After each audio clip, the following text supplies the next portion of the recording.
Alrighty guys, let's walk you through changing the oil in your 2017 Ford Raptor.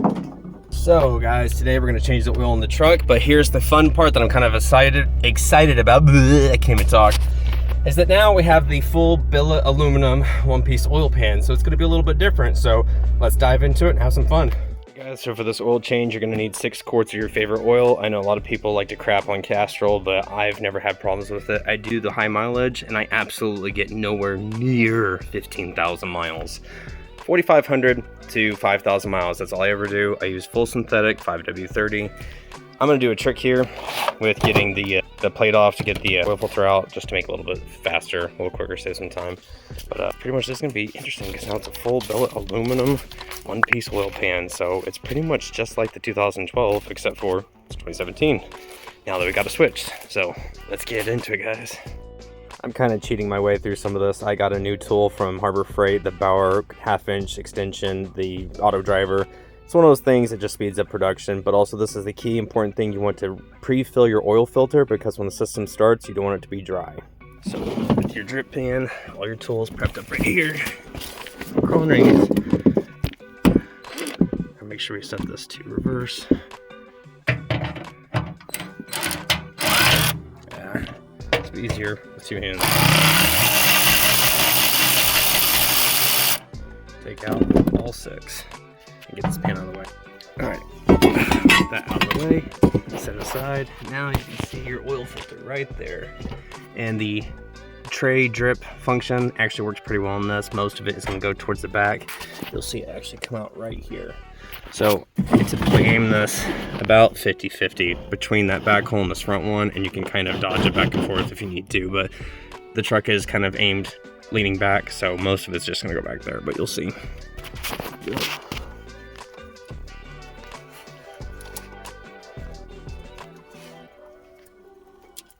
See, right out that back hole. And it drains usually perfectly. It doesn't really come out anywhere else. But if it does, we'll wipe it up.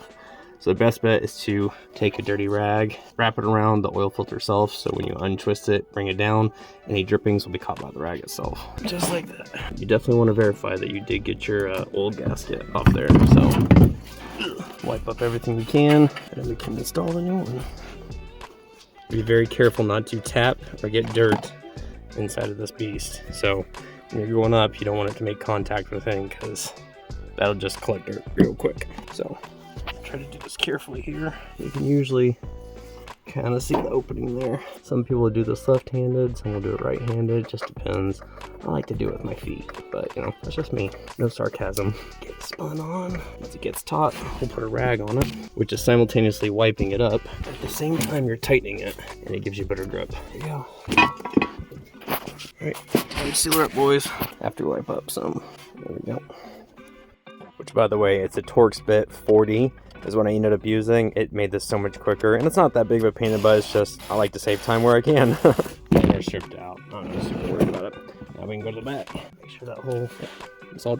Alright, for this next section under the truck, we're gonna need the 10mm to take off the miniature skid plate, and I'm going to cheat and use this. So if you have a 1/4-inch ratchet, that'll work. I'm just going to cheat and do it faster. And you'll need a 1/2-inch driver with a 15mm. That's for the actual oil pan drain bolt itself. So let's get it.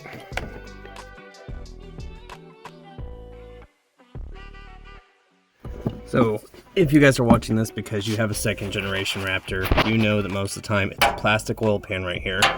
This is my very first time changing it after getting the oil pan swapped. We did that a couple months ago. But like I said, this is my very first time changing it with the aluminum pan. And I gotta admit, this skid plate is a little bit in the way, especially doing it one-handed, but let's see if we can get this. There we go. Not too bad. Gonna loosen that, and hopefully that does not just blow oil all over me. Try to keep you guys in the shot here.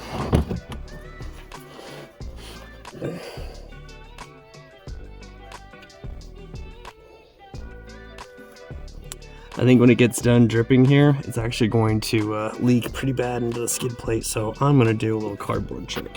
Here we go. So we're going to do this, and we take it off, that way it kind of catches it on the backside. Just gonna unscrew it slowly, carefully.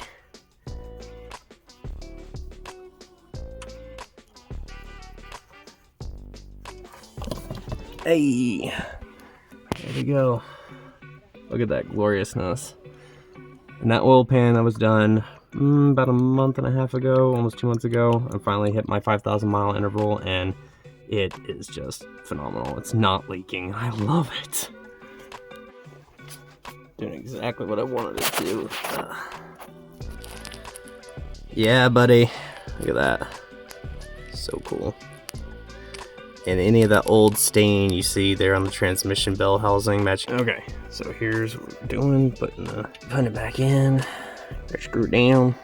Just gotta be patient. Sometimes it's a little bit messy. Like I said, it's my first time changing the oil with this aluminum pan in here now.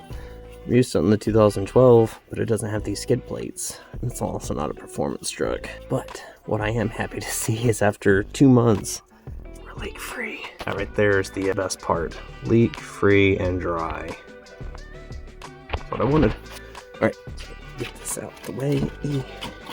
Like I said, just be patient, guys. Get that going. Use your trusty, rusty, dusty rag. Sometimes messes happen. Compared to the kind of oil mess this thing used to have, I'm really not super worried about it. And you want to gently tighten this bad boy back down.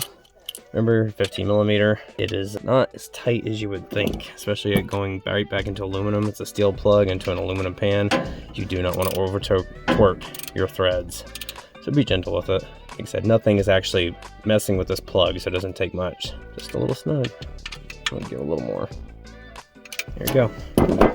Just a miniature little, that's all it takes. Got oil there, dry up everything. I like to wipe down the oil plug again, just to make sure. Then in a day or two, I could come back and look and see, hey, it's still dry. So we're good to go. Now we can put this little pan back on and go back up top. And add oil. Yeah, you can see how bad the oil leak used to be. That's all cake. I didn't clean it, but I should have. Snuggo. All right, get back up top and add oil. So I'm not exactly the shortest guy in the world, but these trucks are really tall and the plastics on them, I don't want to damage it, so I use my chair. But you want to add 6 squirts of your favorite oil and make sure to check the stick before you get in and start it. Just verify that you dig it in there and then nothing's leaking and you're good to go.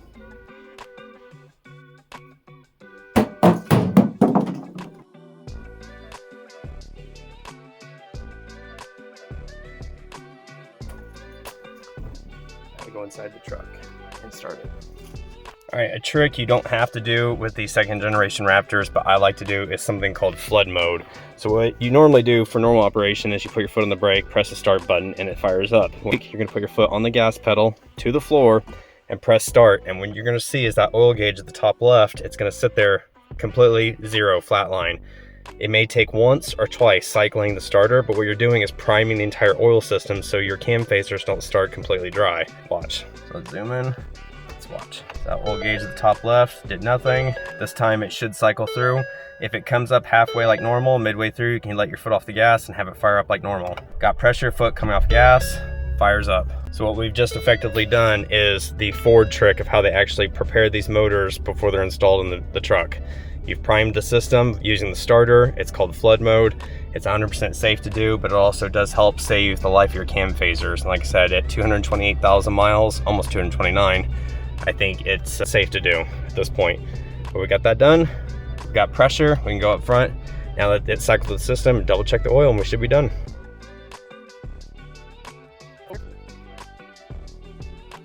Okay.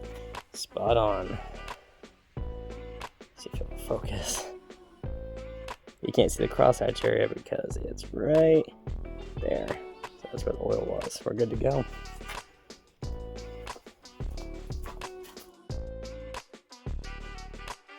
One key thing I forgot to do here before we completely sign off. This will be pretty simple. We're going to reset the oil life. So go to truck info, engine. I believe that's it. Yeah, we're going to press and hold.